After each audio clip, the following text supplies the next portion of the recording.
Hi friends, നമ്മൾ ആതിരപ്പള്ളിയിലേക്ക് പോവാണ് കേട്ടോ. വാൽപ്പാറയിൽ നിന്ന് ഇറങ്ങി നമ്മൾ ആതിരപ്പള്ളിയിലേക്ക് പോകണം. നമുക്ക് അടിപൊളി വ്യൂ അല്ലേ ഇത്. നമ്മുടെ എല്ലാവർക്കും അറിയുമെന്ന് വിചാരിക്കുന്നു. നമ്മുടെ ഈ ഇലക്ട്രിസിറ്റിക്കുള്ള അതിൻ്റെ നടക്കുന്ന ഇതൊക്കെയാണ് കേട്ടോ.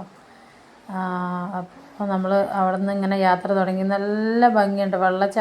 മഴ ഒരുപാട് മഴയുള്ളതുകൊണ്ട് വെള്ളച്ചാട്ടം നിങ്ങൾക്ക് കാണണമെന്നറിയില്ല, കുത്തി ഒലിച്ച് വരുന്നുണ്ട്. എൻ്റെ ഫോണിന് ഇത്ര കപ്പാസിറ്റി ഉള്ളതുകൊണ്ട് അത്രയൊക്കെ കാണുന്നുള്ളൂ കേട്ടോ. നല്ല അടിപൊളി. അപ്പോൾ നമ്മൾ ആതിരപ്പള്ളിയിൽ ഇപ്പോൾ എത്തിയിട്ടുണ്ട് കേട്ടോ ഫ്രണ്ട്സ്. ഒന്നും പറയില്ല, അടിപൊളി മഴയത്താണ് കേട്ടോ നമ്മൾ ആതിരപ്പള്ളി എത്തുന്നത്. അവിടെ നിന്ന് നോക്കുമ്പോൾ അവിടെ വെള്ളം കവിഞ്ഞു നോക്കുക. ഇതാണ് നമ്മുടെ ആതിരപ്പള്ളി വെള്ളച്ചാട്ടം എന്നൊക്കെ പറഞ്ഞതാണ്. ഇത് ഞാൻ കുറേ ദൂരത്ത് നിന്നിട്ടാണ് ഫോട്ടോ എടുക്കുന്നത് കേട്ടോ. കുറച്ച് ദൂരത്ത് നിന്നിട്ടാണ് ഫോട്ടോ. അടുത്തേക്ക് പോകാനേ നമുക്ക് കഴിയില്ല. കുറച്ച് ദൂരത്ത് നിന്നിട്ട് എടുത്താലും ആ വെള്ളം വന്ന് തെറിച്ചിട്ട് മൊത്തം എൻ്റെ ഫോണൊക്കെ മൊത്തം ഇതായി. അത്രയും നല്ല ഭംഗി എന്ന് പറഞ്ഞാൽ അതുണ്ടായത്. ഞാൻ സൂം ചെയ്തതാണ്. എന്താ ഭംഗിയാണ് വെള്ളം ചാടി വരുന്നതിൻ്റെ ആ ഭംഗി. നല്ല രസമായിരുന്നു. ഈ ഫോണിൽ പറഞ്ഞറിയിക്കുന്നതിനേക്കാളും അത് ഭംഗി എന്ന് പറഞ്ഞാൽ അത്ര ഒരു ഭംഗിയായിരുന്നു കേട്ടോ. കണ്ടിട്ടുള്ളവർക്ക് എന്തായാലും മനസ്സിലാവും. അത്രയും നമ്മൾ ആസ്വദിക്കാൻ കഴിയും. പക്ഷെ ഞങ്ങൾ നല്ല മഴയൊക്കെ ഉള്ള സമയത്ത് പോയതുകൊണ്ട് ഒരുപാട് വെള്ളമാണ്, മൊത്തം ഒഴുകുകയാണ് അത് കൂടെ. അപ്പോൾ നമ്മളത് അങ്ങനെ ഫുള്ളായിട്ട് ഞാൻ കവർ ചെയ്തെടുത്തതാണ് കേട്ടോ. എൻ്റെ ഫോണിൽ ഇത്രയൊക്കെ കിട്ടുമെന്ന് ഞാൻ പ്രതീക്ഷിച്ചതേ ഇല്ല. കാരണം വെള്ളം ഫോണിലേക്ക് തെറിച്ച് എനിക്കൊന്നും കാണാൻ കഴിയുന്നുണ്ടായിരുന്നില്ല.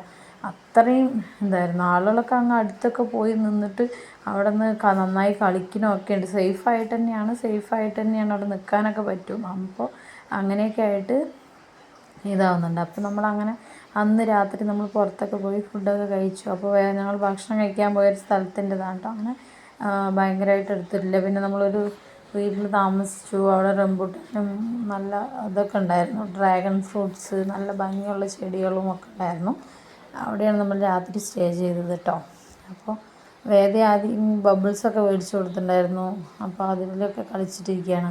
ഇത് അലിബാബ 41 ഡിഷസ് എന്ന് പറഞ്ഞിട്ടുള്ള ഒരു സ്ഥലത്ത് നമ്മൾ പോയിട്ടുണ്ടായിരുന്നു കേട്ടോ. അപ്പോൾ അതിൻ്റെയാണ് അവൻ്റെ എന്താണ് അലിബാബനെ കണ്ടിട്ട് ധാരാന്നൊക്കെ ചോദിക്കുന്നുണ്ട് ആദ്യം.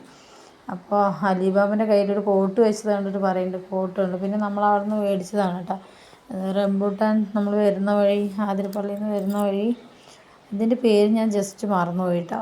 ഇത് നമ്മൾ അവിടെ നിന്ന് മേടിച്ചതാണ്. ഇത് നമ്മളവിടെ ഇവിടുന്ന് അടുത്ത് തന്നെയായിരുന്നു കേട്ടോ ഇത് വാങ്ങിക്കുന്ന സ്ഥലമൊക്കെ. അപ്പോൾ നമ്മൾ ആതിരപ്പള്ളിയിൽ നിന്ന് ഇങ്ങനെ വരുന്ന വഴിക്ക് ആണ്. പക്ഷെ നമ്മുടെ നാട്ടിൽ 400-450 ഉള്ള സാധനം അവിടെ 200 രൂപയ്ക്ക് ഇങ്ങനെ ഹോം മെയ്ഡ് വീട്ടിൽ ഉണ്ടാക്കിയ സാധനങ്ങൾ ഇങ്ങനെ ചെറിയ കുട്ടികൾ വിൽക്കുന്നുണ്ടായിരുന്നു. അതിൻ്റെ ആയിരുന്നു നമ്മൾ മേടിച്ചത്. അപ്പോൾ ഇത് നമ്മളവിടെ ചില സ്ഥലങ്ങളിൽ ഇങ്ങനെ വരുന്ന സമയത്ത് നിന്ന് നോക്കാൻ വേണ്ടി ഇറങ്ങുകയൊക്കെ ചെയ്ത് അങ്ങനെ വ്യൂ പോയിൻറ്റും വ്യൂ ഒക്കെ കാണുന്നതാണ് കേട്ടോ. നല്ല ഭംഗിയൊക്കെ ഉണ്ടായിരുന്നു.